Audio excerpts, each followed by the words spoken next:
para discutir fascismo, para compreender fascismo, para saber do que nós estamos falando, é preciso compreender duas questões que são centrais.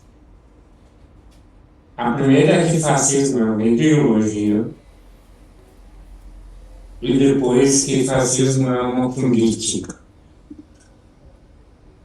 O que é uma ideologia? Sem delongar muito e fazendo uma resposta extremamente simples, a ideologia é uma lente pela qual as pessoas veem o mundo. A ideologia orienta a forma de visão e a forma de comportamento que você pode ter com relação ao mundo.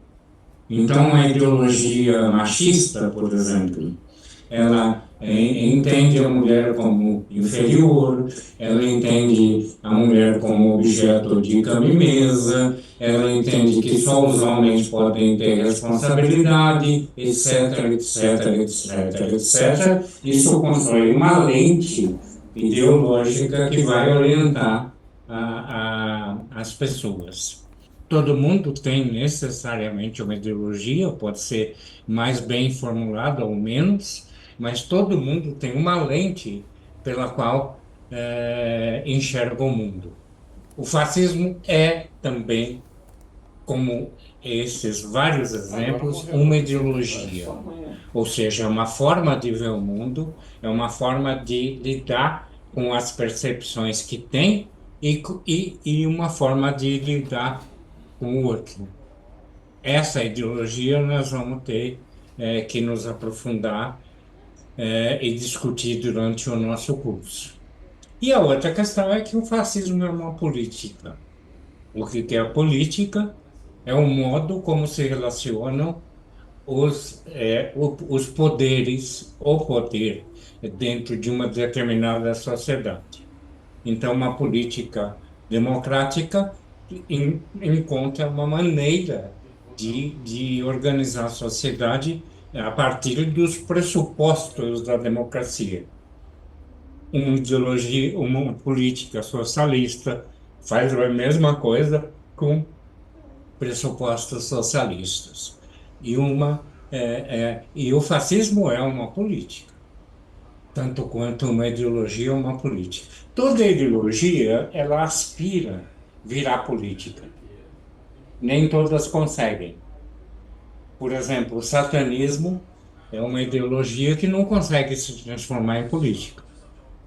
Vários outros exemplos poderiam ser dados dessa maneira. Agora, o fascismo foi extremamente bem sucedido em se transformar em política. Você teve na primeira onda, com Hitler, com Mussolini, com Polônia, com os vários países que adotaram a política fascista, você teve o sucesso na transformação dessa ideologia nessa política. Quer dizer, então o tempo inteiro nós vamos trabalhar com esse binômio. Política, ideologia, por vezes vamos enfrentar a questão do fascismo como ideologia, por vezes vamos enfrentar como política. Então é preciso, nessa aula, a gente desculpe, demarcar as características principais do fascismo enquanto ideologia e enquanto política. Vamos lá. Uma primeira característica importante do fascismo é que ele se constrói em cima de uma saudade do que nunca houve.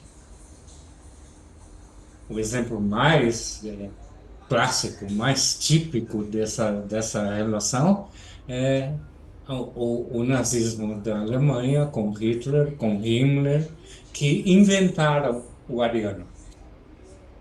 O ariano, pós ser sucumbido pela Atlântida, era uma raça superior que foi promiscuída porque entrou em cruzamento com outras raças e perdeu a superioridade alemã. Nunca existiu isso. Nunca existiu essa figura do ariano que se transformou na forma como, na forma como a Alemanha enfrentou e ganhou o poder com o fascismo. No Brasil, por exemplo, você tem a ideia totalmente descabida de que a ditadura militar era um momento de grande felicidade, que um país viveu um grande desenvolvimento e que nós precisamos voltar a ela. Então, Bolsonaro faz, por exemplo, todo um trabalho no sentido de voltar para a ditadura militar. Toda vez que você encontra o fascismo no poder ou não, você encontra eh, as saudades do que nunca houve. Isso, a palavra que fala melhor sobre isso, a palavra usada pelos autores do fascismo é palingenia. Palingênico, palingenia é essa atitude de inventar um passado mítico, maravilhoso, e de lutar para ter de volta aquele passado que nunca existiu, né? Isso é extremamente sedutor para um ser humano que está em crise. Nós vamos discutir isso na próxima aula. A segunda questão é o autoritarismo e o totalitarismo, né? Outra vez você vai encontrar uma perspectiva autoritária barra totalitária em todos o fascismo, né? Isso, por exemplo, explica o profundo desprezo que o fascismo tem pelo partido político. Um grande exemplo disso é o Bolsonaro. Eu nem sei quantos partidos políticos ele entrou, mas em nenhum que entrou, ele coabitou com uma doutrina política, com uma forma de pensar, etc. Ele instrumentava o partido para poder conseguir as coisas que ele queria. Por exemplo, para poder concorrer a uma eleição, né? No Brasil, você não pode concorrer à eleição para presidente da República se você não tiver o partido. Aí ele entra no partido, aí o partido, claro, quer discutir política e ele não quer discutir política, ele quer mandar no partido, manda o partido embora e tal. Essa relação, é, ou ela simplesmente elimina o partido. No caso do Mussolini, por exemplo, ele ajudou a criar, fundamentar o partido, etc., e depois ele mesmo destrói o partido e vira um tirano. É, essa é uma questão central. É uma tirania, é uma pessoa só. Quem manda é um só, quem decide é um só, né? Vide outra vez o exemplo de Bolsonaro, que quando alguém resolvia tomar uma decisão, ele demitia, mandava embora, etc. Afinal das contas, quem manda aqui sou eu. Quem manda aqui é o líder fascista e mais ninguém. O que um fascista, quando toma o poder ou quando chega perto de tomar o poder, faz? Ele instrumentaliza o partido político, ele se reúne com pessoas que estão fora dessa estrutura partidária, cria um governo com as seclas que podem realizar as questões que são necessárias para a manutenção do governo e, ah, e reina só, né? E aí de quem desobedeça. Os ministros todos que desobedeceram Bolsonaro ganharam o olho da rua. Não sei se vocês lembram, o Pazuello, ministro da Saúde, que substituiu um sujeito que entendia de saúde, pelo menos. A frase foi marcante. É simples. Ele manda e eu obedeço. Foi assim que o Pazuello eh, se entronizou como ministro da Saúde no Brasil. Com Hitler, você teve a Noite das Vacas Longas, que foi uma noite reservada para matar fascistas que não coabitavam com as mesmas ideias do Hitler. Gente que discordava do Hitler morreu durante uma noite aterrorizante que eh, que varreu a Alemanha, né? Então, essa também é uma característica importante. No geral, esse autoritarismo ele é feito com forte base militarista. Você tem uma base militarista que define o governo, e você tem milícias que vão acompanhando esse processo de militarização. Olha para ver o que o Bolsonaro fez com as armas. Literalmente, ele distribuiu arma para todo mundo, sei lá, multiplicada por quantas vezes o número de armas, criou os tais das escolas de tiro, né? E hoje você tem uma população ainda muito mais armada do que o necessário. Você tinha naquela época, colecionador, entre aspas, com 6.000 fuzis. O que o cara vai fazer com 6.000 fuzis? Ele vai armar o processo revolucionário que acaba colocando o fascismo no poder. Bom, essa é uma outra questão importante, então. Aí, uma outra característica é o ultranacionalismo. América grande outra vez. Primeiro, a América. Era a grande palavra de ordem do Trump, né? No Brasil, uma imitação grosseira dessa palavra de ordem era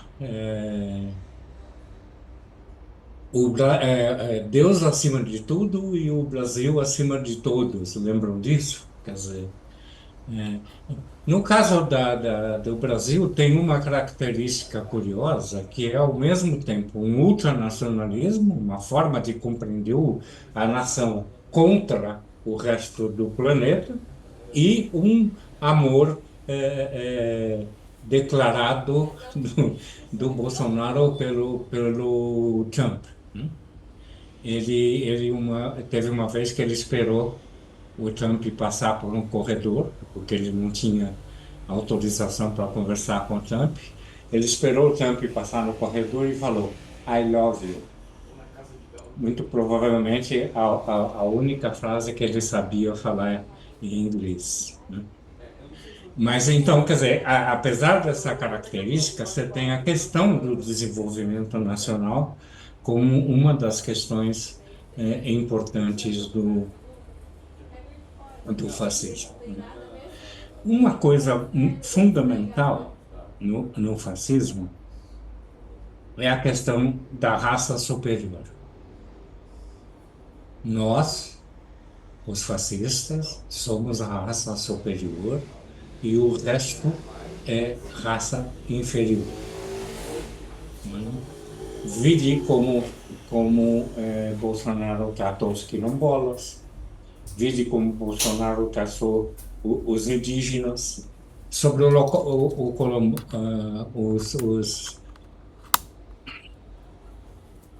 sobre os negros, né? a- a- sobre os indígenas. O tipo de perseguição que ele fez é qualquer coisa diferente dele. E o tipo de perseguição que ele fez a qualquer pessoa ou grupo que tivesse ideologia é contrária a ele. Ele deu uma entrevista quando ainda era deputado, onde ele disse que o erro da ditadura foi não ter matado quem tinha que morrer, né? Segundo ele, tinha que matar umas 30 mil pessoas. E aí o Brasil não ia sofrer os acidentes democráticos que vieram depois. Essa relação raça superior, raça inferior, que ela fica muito evidente outra vez com Hitler, né? Então, o judeu era inferior, portanto, tinha que ser, de início, escravizado e logo depois eliminado, né?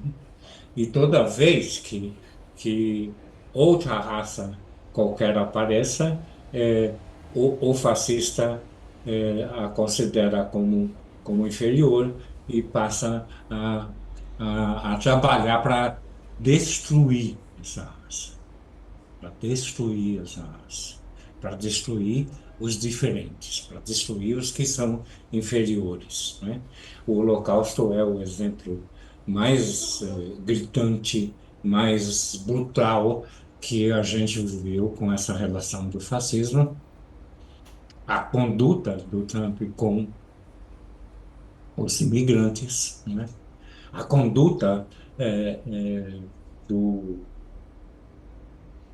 Bolsonaro para com os indígenas, com os negros, etc., etc., é claro do que eu estou dizendo. Quer dizer, é, e qual é o problema? Qual é a questão? A questão é que o mundo tem que ser governado pelos seres superiores. Quando alguém inferior não se rebaixa e não aceita a inferioridade,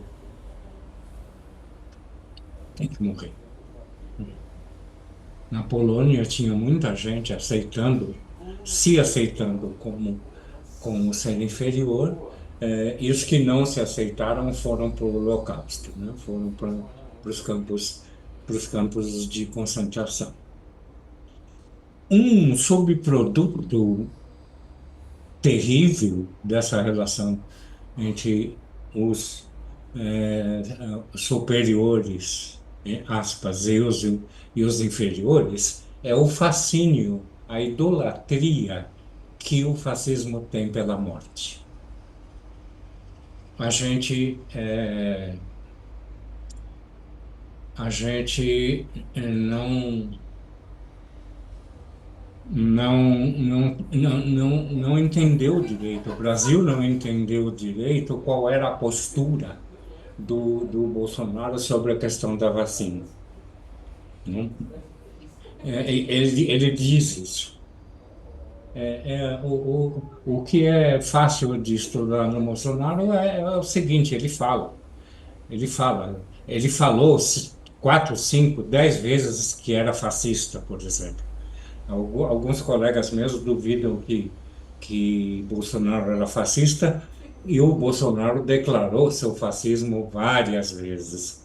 Uma delas foi numa carta que ele escreveu para uma organização fascista, dizendo que eram seus irmãos e que tudo que ele tinha feito na vida ele devia ao grupo fascista. Mas eu estou mudando de assunto.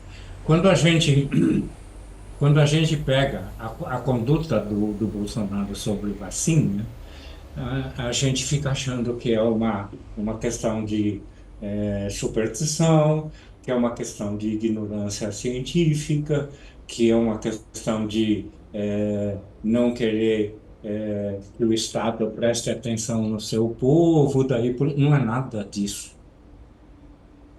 Por que o Bolsonaro fez a política que fez com relação ao fascismo? porque eles idolatram a morte. O Franco, na Espanha, tem uma frase que é marcante nesse sentido. Abajo el conocimiento, viva la muerte. E ele disse que mataria metade da Espanha se fosse preciso. E o Bolsonaro distribui arma para todo mundo para fazer milícia, etc. E o Trump começa a incentivar a perseguição a minorias, os casos dos negros assassinados que o Trump simplesmente ignorou, fechou o olho, são típicos disso, né? Ah, essa relação com a morte tem base fundamental na eugenia. Qual é a ideia da eugenia? Exatamente a eliminação dos inferiores. Quem, é, quem é mais forte, sobrevive e fortalece a espécie. E os mais fracos devem morrer, porque os mais fracos estão contaminando a pureza da espécie. Tem um filme com Al Pacino que chama The Hunter, que tem uma cena de um fulano que oferece um pouco de amendoim para o garoto que está sentado do lado dele, junto com a mãe. A mãe fala, não, não pode. Ele tem alergia por amendoim. Ele pode morrer se ele comer amendoim. Ele vira para a mulher e fala o seguinte: a senhora está errada, porque quando a senhora protege um menino de comer amendoim, a senhora enfraquece o ser humano. Porque ele vai procriar, ele vai ter várias formas de influenciar as pessoas, e as pessoas fracas vão sobreviver. A lógica da perseguição à vacina é exatamente essa: que morram os mais fracos, né? Para que a espécie seja sobrevivente, né? Até agora, dá para notar uma coerência muito clara, muito forte, muito definida nas relações do fascismo. A eugenia, o militarismo, o elogio da morte compõe um todo orgânico muito bem organizado. E é impressionante como essa relação ela vai se proliferando e se tornando igual em todo o país ou em todo movimento fascista que se tem notícia. Pode procurar, que você vai achar essas características no fascismo. E é bom definir bem uma coisa aqui. Não é qualquer tirania, não é qualquer ditadura que é fascista. Você tem várias tiranias que foram cruéis, que que mataram um monte de gente, que prenderam um monte de gente, etc., mas não têm ideologia fascista. O mesmo acontece com tudo. Tem vários e vários tipos de democracia. A democracia não é liberal, a democracia parlamentar, etc., etc., etc., nem por isso as democracias são iguais. A mesma coisa acontece com o fascismo. Você pega, por exemplo, um exemplo radical, o stalinismo, por exemplo, ele foi cruel, ele foi assassino, ele foi torturador, mas não foi fascista. Quer dizer, nenhuma dessas características era marcada pelo Stalin. O Stalin não considerava não considerava a Rússia como superior. O Stalin não queria voltar a nenhum futuro que não houve, etc. As marcas todas do fascismo não estavam presentes lá. Assim como nem sempre a mídia brasileira, pelo menos a mídia chamada de mídia corporativa, a mídia podre, a mídia vendida, ela não usa a terminologia de fascismo. Usa a terminologia de extrema-direita, nova direita, direita radical, daí por diante. Marçal, por exemplo, seria um exemplo, um exemplo da direita radical. Marçal não é direita radical, Marçal é fascista com todas as letras. Toda a campanha dele foi fundada no fascismo e ele aspirou, ainda aspira, substituir o Bolsonaro, porque o Bolsonaro tá cada vez mais acabado, cada vez mais destruído, então ele se propõe como um seguidor do Bolsonaro. Ok. Onde estávamos na questão da raça superior e raça inferior, eh, e eu já falei um pouco da questão do governo de um homem só, né? É o único que governa, é o único que conhece, é o único que sabe das coisas e rigorosamente mata quem tiver discordância nesse processo, né? Isso faz com que isso permite com que a violência seja parte inerente do governo fascista, né? Toda a lógica se estrutura em cima da violência, né? Quando você tem um inimigo, o que você faz com o teu inimigo mata. O Mussolini ele tinha um ritual para matar os discordantes, né? Primeiro ele juntava um grupinho de milícia e depois catava o discordante e espancava até a morte. Quando não morria, então recebia um tiro de misericórdia. Mas ele fez do espancamento dessa forma a forma de trabalhar com a divergência.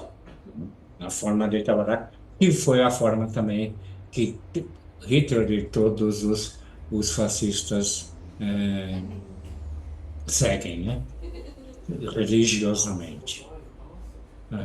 O tipo de relação que o Bolsonaro está tendo com o Caiado hoje é tipicamente essa. A busca de destruição do Caiado. O Caiado é um excelente exemplo de um cara que é extrema-direita, um grande reacionário, um atraso para Goiás o tempo inteiro que ele governou Goiás, e, no entanto, não é fascista. É de direita, de extrema-direita, reacionário, mas não tem nenhuma graça, nenhum modo de operar, de atuar que seja fascista. O Bolsonaro, na eleição, foi lá brigar com o Caiado para ver se o Caiado não. Se ele colocava um fascista no lugar do candidato do, do Caiado, né? Pois bem, outra característica importante é a questão do culto à liderança, né? Do culto ao líder. Não se chamava o Bolsonaro de mito à toa, né? A ideia do governante como um mito, como todo-poderoso, como o ser capaz de mover o céu e a terra, de realizar todos os desejos do ser humano, é uma das marcas muito fortes do fascismo, né? E aí você entra numa relação que é um prato feito para os desvalidos, né? A pessoa que não tem alternativa na vida, o engenheiro que virou Uber, o fulano que não tem emprego, não sabe como vai sobreviver, recebe do fascista a salvação. Ele ele faz o papel de Deus. Ele se ensaia como Deus. Ele se ensaia como um indivíduo capaz de resolver qualquer problema, né? Sistematicamente entra, não consegue resolver nada e em seguida normalmente é expulso das relações de poder.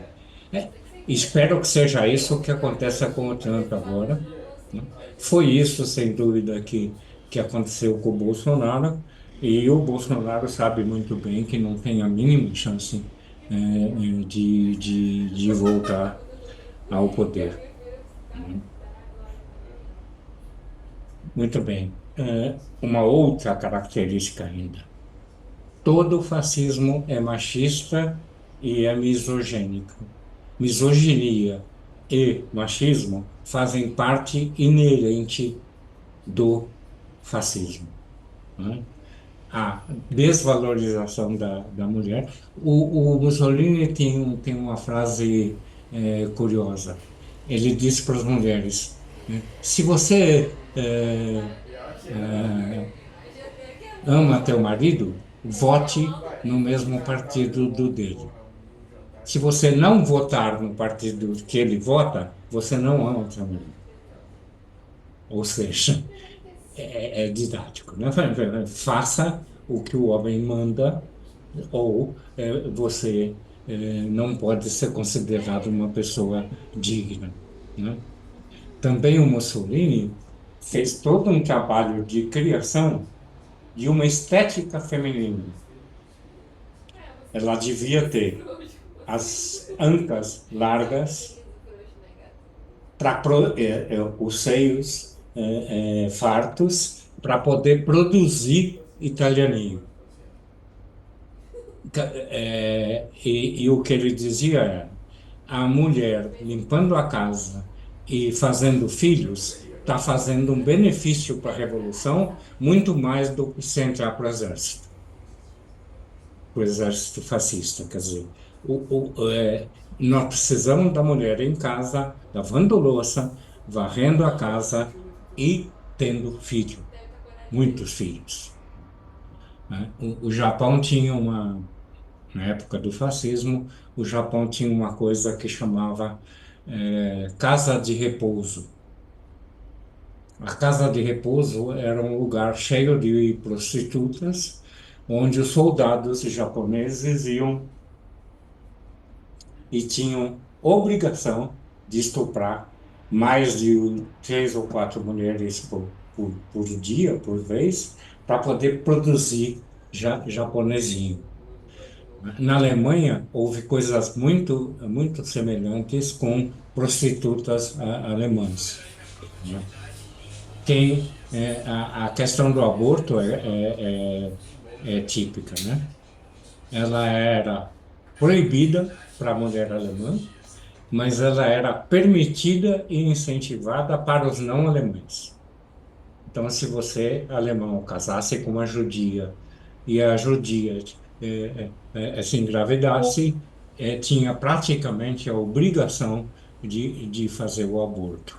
A ideia era construir um exército alemão, construir um exército japonês, daí por diante, né? As Não sei se vocês sabem, mas a Mussolini estuprava uma mulher por dia. Todo dia tinha uma mulher nova, ele fazia sexo com essa mulher, normalmente um sexo que durava 5 minutos,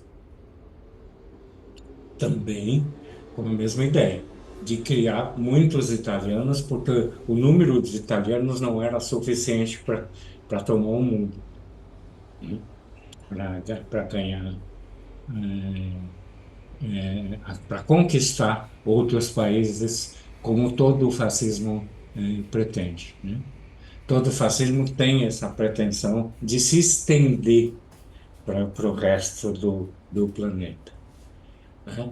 Vide, por exemplo, o trabalho que o Elon Musk está fazendo, que hoje é uma das principais cabeças que atuam no fascismo internacional. Eu queria, não. Todos nós viveríamos vida de rico se a gente ganhasse um décimo do dinheiro que ele está pondo no Trump.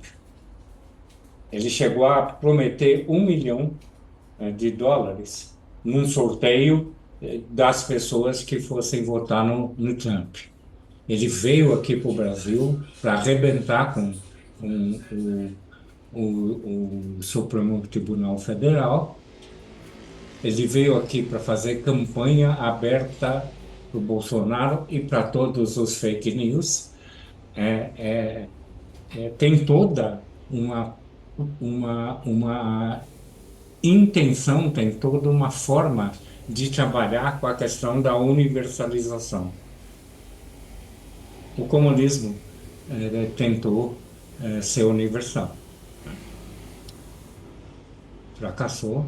O fascismo sempre está tentando, toda vez que ele se estabelece, ele tenta ser universal, ele tenta se espalhar pelo mundo todo. Acompanha os movimentos do Flávio Bolsonaro, que você entende o que eu estou falando, né? Ele foi convidado de honra pelo Musk, ele já foi declarado pelo Musk como sendo o próximo presidente da República no Brasil. Ele foi, ele frequentou várias e várias vezes países de origem fascista, recebeu países de origem fascista no Brasil com honra e circunstância, né? Ele tem um trabalho de organizar um movimento fascista a nível internacional. E não se iludam, é um movimento muito forte, é um movimento que tem muito, muito pano para queimar, muito truque embaixo da manga, né? Nós estamos vivendo numa situação onde o risco do fascismo é muito alto. A minha motivação para dar esse curso, principalmente, é de alertar a moçada do risco que nós estamos tendo do fascismo. Em São Paulo, a gente correu o risco do Marçal, muito concretamente, e seria um prefeito rigorosamente fascista, como ele mostrou várias vezes. O Trump está com fortes ameaças de ganhar a eleição. Está sendo voto a voto, né?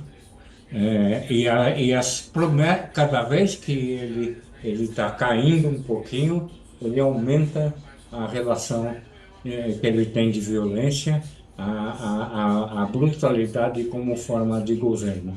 Uma das últimas foi que ele ia matar imigrantes. Simplesmente matar imigrantes. Se o imigrante entrasse ilegalmente, era assassinado. Olha aquilo que eu estava falando da morte como forma de governo, como forma de ideologia, né? Bom, mas também nós temos o racismo, né? Racismo e fascismo são irmãos gêmeos. Inclusive, quando você avalia historicamente, é difícil você saber quem começou primeiro, né? Porque o racismo começa junto com o fascismo, que por talvez começa junto, né, com o racismo, etc. Porque o racismo é a forma de eu eleger o povo superior e eleger, claro, o povo inferior. O que se diz do Tem uma frase do fascista que é típica desse tipo de coisa que eu estou falando. O homem surgiu a partir da evolução do macaco. Só que os negros pararam no meio. Não são seres humanos, portanto. Já não são macacos, mas também não são seres humanos. E o que se faz com os negros é a busca de eliminação. Aqui no Brasil, negros, né? Na Alemanha, judeus, na, nos Estados Unidos, os imigrantes, etc., sempre você tem a escolha de um objeto de, de discriminação, de um objeto de racismo, né? E o racismo é onipresente quando você fala na relação com o fascismo. O que eu estava dizendo do Trump é que ele está cada vez mais violento, cada vez quando está sentindo que pode perder a eleição, né? Tem gente que diz, que discute, o Papa falou isso, que a Câmara e o Trump são farinhas do mesmo saco, que eh, eh, não adianta, os dois são muito ruins, e daí por diante, então tanto faz escolher a Câmara quanto o Trump. O Papa não chegou a esse nível, mas chegou perto disso. O problema nos Estados Unidos não é eleger a Câmara. O problema nos Estados Unidos é derrotar o Trump. Porque se o Trump ganhar, nós vamos ter um crescimento ainda mais forte do fascismo no mundo. E quem vai ser privilegiadíssimo nessa cultura fascista é o Brasil. Esperem um fortíssimo apoio ao Bolsonaro se o Trump ganhar as eleições. Isso é verdade para o Bolsonaro, é verdade para o presidente que é porta-voz do cachorro na Argentina, lembra que ele ganhou as eleições porque ouviu os conselhos do cachorro morto. Isso faz entrar num outro universo que é típico do fascismo, que é a mentira, que é a fake news, que é o nome bonitinho que se dá para a mentira nos dias de hoje, não é? O Goebbels tem uma frase lapidar: repita 100 vezes uma mentira que ela se torna verdade. Mark Twain tem uma coisa muito interessante sobre isso. Ele diz o seguinte: enquanto a mentira dá volta ao mundo, a verdade está tentando amarrar sapato. A mentira é um excelente instrumento, de luta contra a democracia, contra o povo, etc. É um excelente instrumento para você conquistar o poder. Porque a mentira tem uma capacidade de proliferação e de aceitação impressionante. Por quê? Porque a mentira, ela atinge o teu desejo.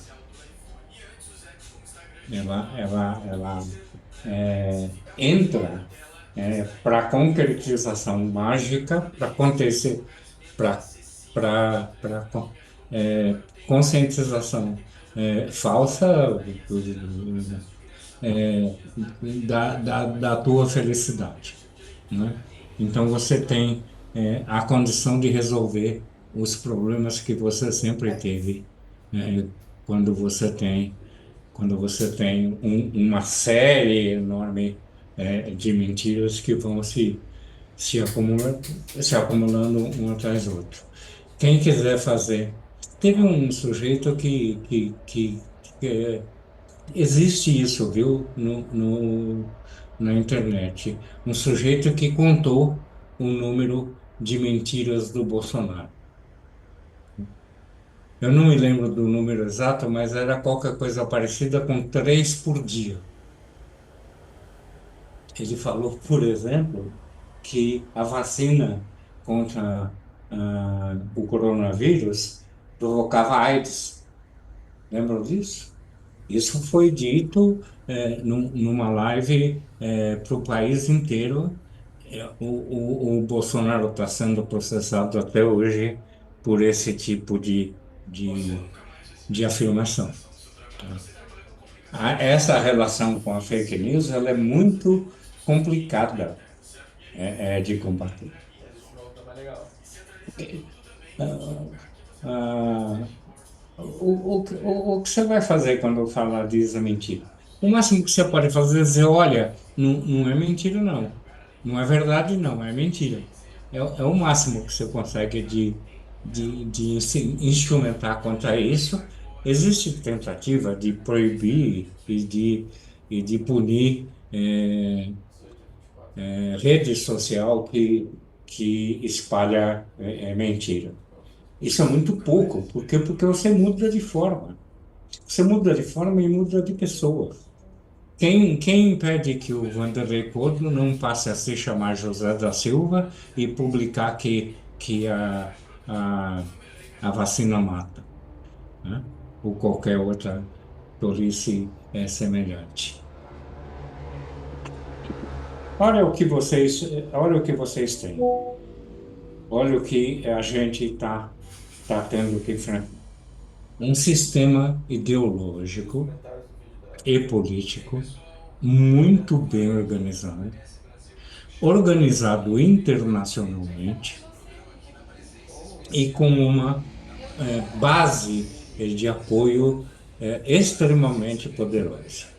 Se você estudar os movimentos fascistas no mundo, você vai ter sempre os que tomaram o poder, os que ganharam o poder. Você vai ter sempre o mesmo quadro. Você tem 20 a 25% da população que é fascista, que adota o fascismo, que trabalha pelo fascismo, daí por diante. E você tem, bom, mas tem 25% não ganha eleição.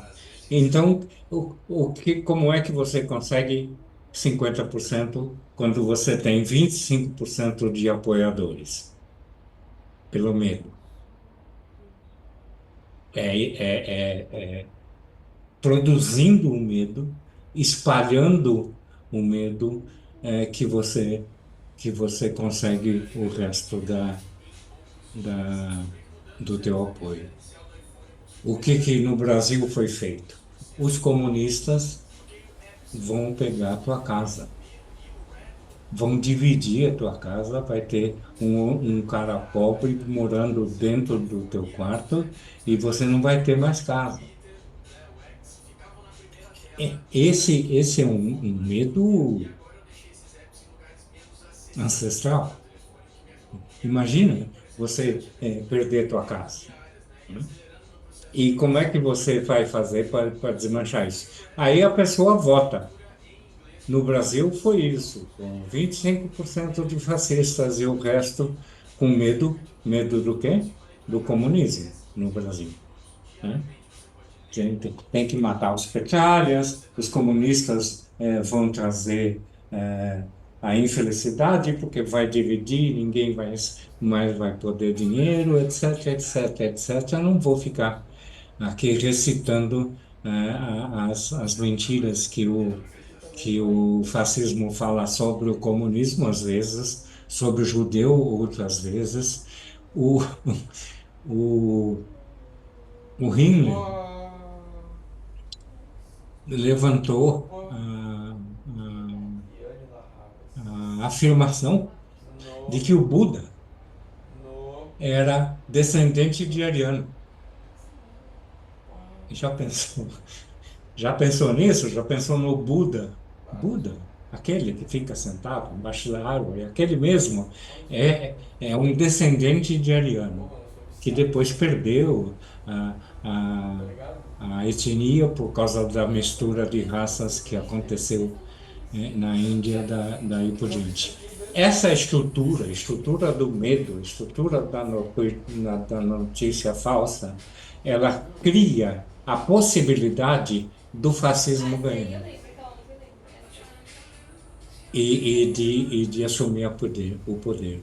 Foi isso que o Bolsonaro fez com o PT, com o comunismo, etc. E é isso que o Trump fez também, com os imigrantes, etc. Nós estamos perdendo o poder no mundo. Não é muito mentira isso, né? É verdade que os Estados Unidos estão perdendo muito poder, mas o risco de perder o privilégio de ser o grande país que domina o planeta foi quem elegeu o Trump. E é quem está ameaçando de eleger o Trump de novo. Vamos matar os imigrantes, vamos fechar, o país, vamos mandar embora esses caras que estão atrapalhando o emprego, do norte-americano. Cara, se você tirar imigrantes dos Estados Unidos, os Estados Unidos somem, desaparecem, porque a grande parte do trabalho simples, do trabalho sujo, do trabalho mal remunerado, que sustenta qualquer país, termina nos Estados Unidos. Vai procurar um americano garçom. Americano nascido, americano garçom. Eu tive, por exemplo, na Inglaterra, não encontrei um inglês que fosse garçom, né? Brasileiro tinha um monte, todos eles ilegais, né? Falando da Inglaterra, que é o mesmo fenômeno que acontece nos Estados Unidos e que acontece em qualquer país rico. Isso é verdade na França, isso é verdade na Inglaterra, isso é verdade no Canadá, daí por diante. Meninos, a minha hora tá terminando. Para fechar, eu preciso dizer outra vez o que eu já disse. O mundo está correndo risco. O mundo está correndo risco de estar entregue a uma das ideologias, a uma das políticas mais fascinosas, mais assassinas, mais destruidoras que o mundo já conheceu. Olha o que o Bolsonaro fez durante esses 4 anos que ele mandou no Brasil, olha o grau de quebra de poder que o brasileiro teve. Quando o Bolsonaro ganhou, a gente era a sexta maior economia do mundo.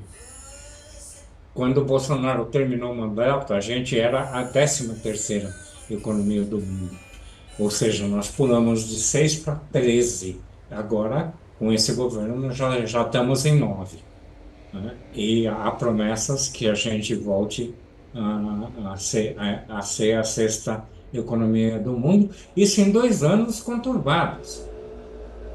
2 anos que você teve que você tem hoje um Congresso que é absolutamente direitista e que tem muito, mas muito fascista lá. Você tem um movimento evangélico, veja bem, não é todo evangélico. mas tem uma ala forte do evangélico que é estrita e rigorosamente fascista. O melhor exemplo do fascismo entre os evangelhos é o Malafaia. Ouça o discurso do Malafaia, você vai encontrar tudo que essa aula procurou mostrar para vocês. Outra vez, por favor, não se trata dos evangélicos. Tem muito evangélico que apoia a democracia, tem muito evangélico que é contra o fascismo, daí por diante. Mas também existe o que o Fábio Pi chama de cristofascismo, ou seja, um fascismo que se baseia na igreja, na relação evangélica com o planeta e que ocupam um papel central na política brasileira. Vocês viram a bronca que o Malafaia deu no Bolsonaro porque ele não estava sendo fascista o suficiente nas últimas vezes que ele falou. Isso é muito forte. E se tem algo que é preciso fazer para combater o fascismo no mundo, no Brasil, é compreender o fascismo. Não é a única coisa que pode fazer e talvez não seja a mais importante, mas é o que eu estou tentando fazer aqui. Estou tentando, nesse grupo, criar maneiras de compreender o fascismo e dos riscos, que ele representa. Muito obrigado.